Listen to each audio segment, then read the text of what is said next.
আল্লাহর ওলিরা কি রওজা মুবারকে জিন্দা না মরা? হ্যাঁ, আল্লাহর ওলিদের ওসিলা ধরলে আমাদেরকে মুশরিক হয়, আমাদেরকে কই মাজার পূজারি। আমরা কি মাজার পূজা করি? গত রাত্রে ফজরের নামাজের আধা ঘন্টা আগে দরবারে ঢুকছি, এই যে আধা ঘন্টা আগে এসে ঢুকছি দরবারে ঢুকে গাড়ি পাঠাই দিয়েছি ভিতরে, আমি নিজে একলাই এই দরবার ঘুরা ঘুরে দেখে জিয়ারত করতেছি আর হুজুরের সাঙ্গ লাগাইতেছি।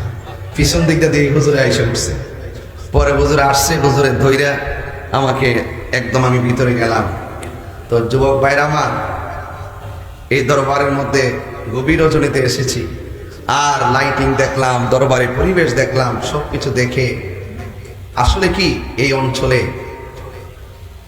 অঞ্চলে এই দরবারটা থাকার কারণে এই তরিকতের খুশবু আপনাদের নাকে লাগে। কথা বলেন ঠিক কিনা? আল্লাহর ওলিদের দরবার, এখান থেকে নবীর প্রেমের খুশবু পাওয়া যাবে। কথা কোন ঠিক কিনা বলেন? এই জন্য মতিমালের দোকানে গেলে চলবে না, আল্লাহওয়ালাদের কাছে গেলে আল্লাহ পাওয়া যায়, ঠিক কিনা?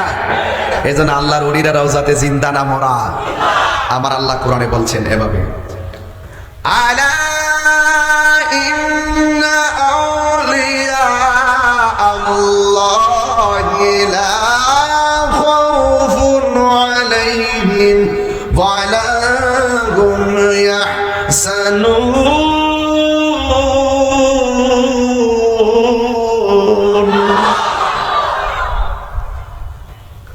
আল্লাহর ওলিদের কোনো ভয়, আল্লাহর ওলিদের কোনো টেনশন। তাইলে আল্লাহর ওলি কারা? যারা নবীকে জানের চাইতে বেশি ভালোবাসে। এই ভালোবাসা আমরা চাই কি চাই না? কারা কারা চাই একটু দুই হাত তুলেন তো দেখি। এখন একটা স্লোগান,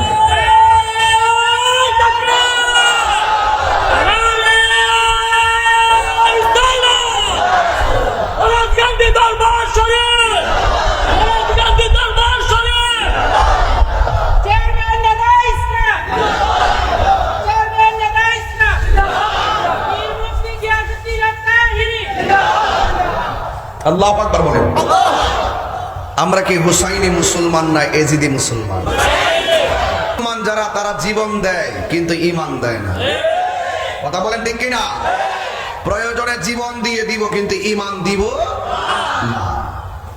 এই জন্য আল্লাহর ওলির প্রেমিক যারা হয়েছে, আল্লাহর ওলির দরবারে যারা গিয়েছে, তারা আহলে বায়াতের পাকে পাঞ্জাতনকে হৃদয়ে ধারণ করেছে। কথা বলেন ঠিক কিনা? এই সমস্ত সবকগুলো ওলি আল্লাহর দরবার থেকে নিতে হবে। এটা তো একটা, আজকে যে প্রোগ্রাম 3 দিন ব্যাপী, আজকে মনে হয় শেষ দিন, এও আবার দিনের বেলা 10টার থেকে প্রোগ্রাম শুরু।